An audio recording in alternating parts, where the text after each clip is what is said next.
June 21st, 1942.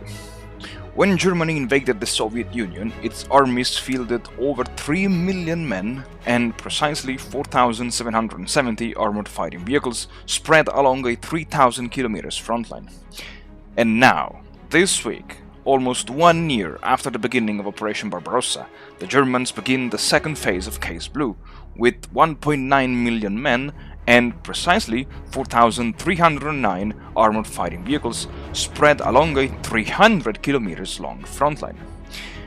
The second phase of Case Blue begins with the same modus operandi of the first one, with one slight difference though.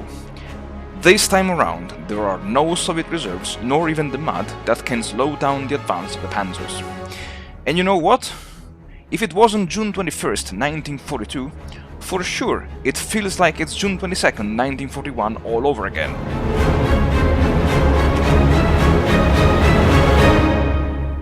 Howdy folks, welcome back to the channel and welcome to a new weekly episode of War in the East 2. So before diving into the second phase of Case Blue, I just wanted to say one thing, because I realized that I've always been playing with the air support off, even though I had the 8th Flieger Corps set to provide ground support to Army Group South, and the 4th one to provide support to Command Anton.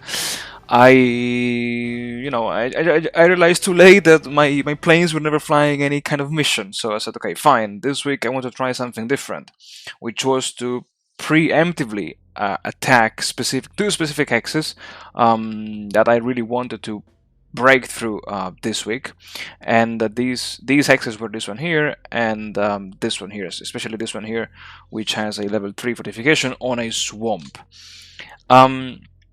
Now, if you look at the overall performance of the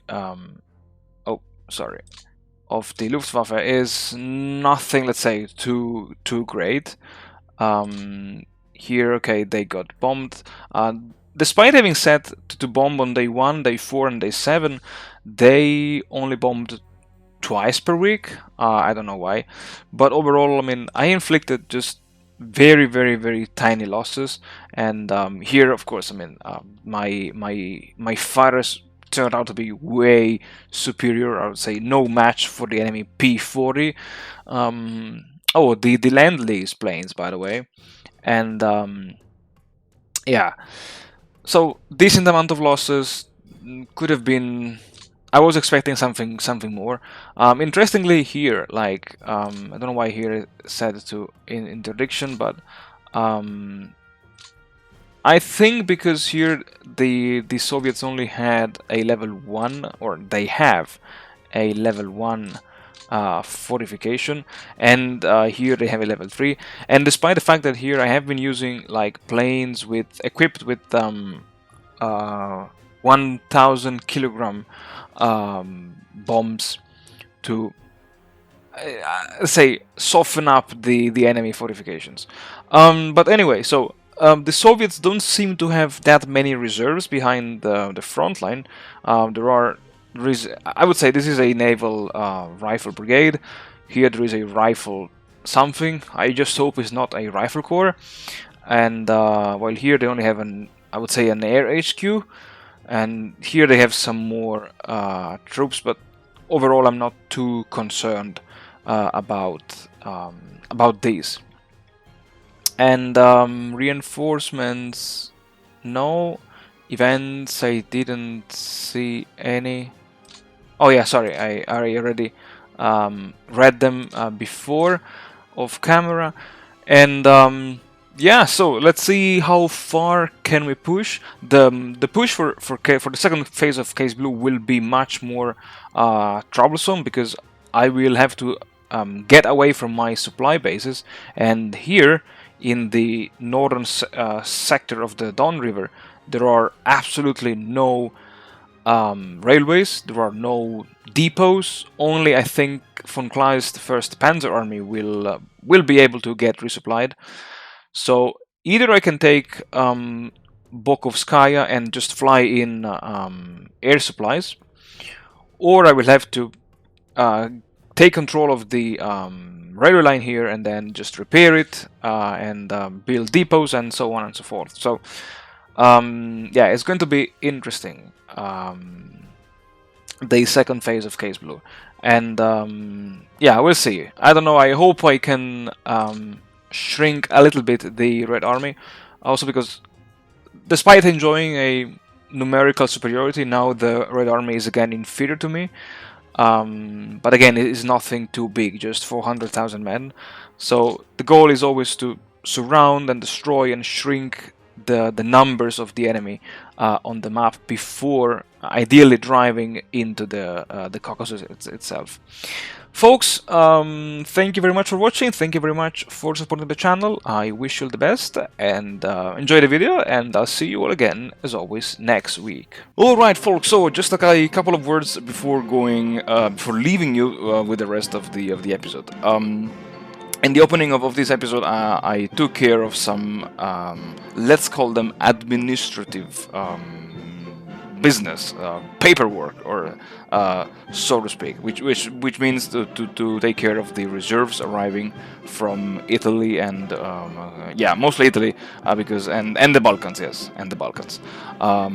Yeah, as always, moving the 8th Italian Army is not something that you do in 1 week, but it requires multiple weeks. And luckily for me, the majority of the railways in Romania and southern Ukraine were now fully repaired and fully functional.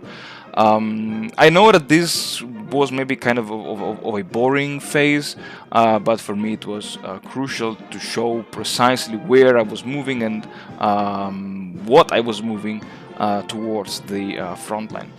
I didn't want to, let's say, bring my troops directly to the closest rail yards. I mean, closest to the front line, of course, because I didn't want to clog the whole railway network. This was my my approach, and as always, I will never stop saying this. It was like an incredible joy for me to have 5 FPD units all cooperating into this tiny section of the front line. It was just amazing, you know. One turn you advance and you conquer the land, and on the next turn your FPD men are just coming and repairing and fixing and adjusting the gauge of the railways and making sure that those railways can become operational in the upcoming turn. And that was simply amazing, amazing to see and amazing to do, let's say.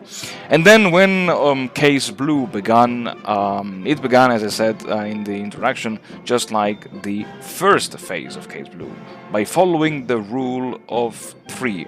Attack along a 3 hexes wide region of the front, and then exploit really the lack of any, I would say almost any Soviet reserves behind the front line.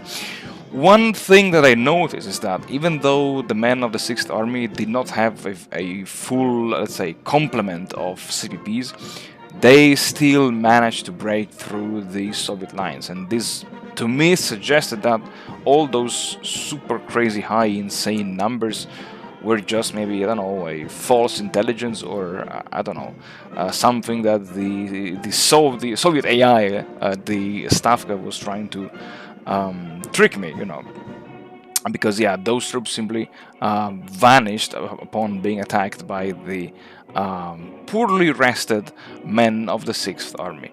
And having opened a gap also southwards with the men of the 17th Army, the mobile units of the 1st Panzer Army from the south and of course the fast units of the 4th Panzer Army from the north simply surrounded all of the enemy divisions in the Don Bend, sorry, west of the Don Bend. This is not yet the Don Bend. I will have to reach it sooner or later, and the idea is always the same, you know. Surround the bulk of enemy troops, annihilate them, rest your infantry units, and then rinse and repeat from scratch. And that's all for this brief chit chat, because I'm literally dying of heat. It's really June, holy crap, it's really summer here, and yeah, I need to rest my voice, rest my brain, and rest myself. Folks, thank you very much for watching, and well, as always, don't forget to stay tuned until next week, or don't forget to stay tuned, because yes, today begins also the other campaign, the multiplayer online game against my friend, with me playing as the Soviets. But enough talking, and enjoy the rest of the video, and I'll see you all again next week.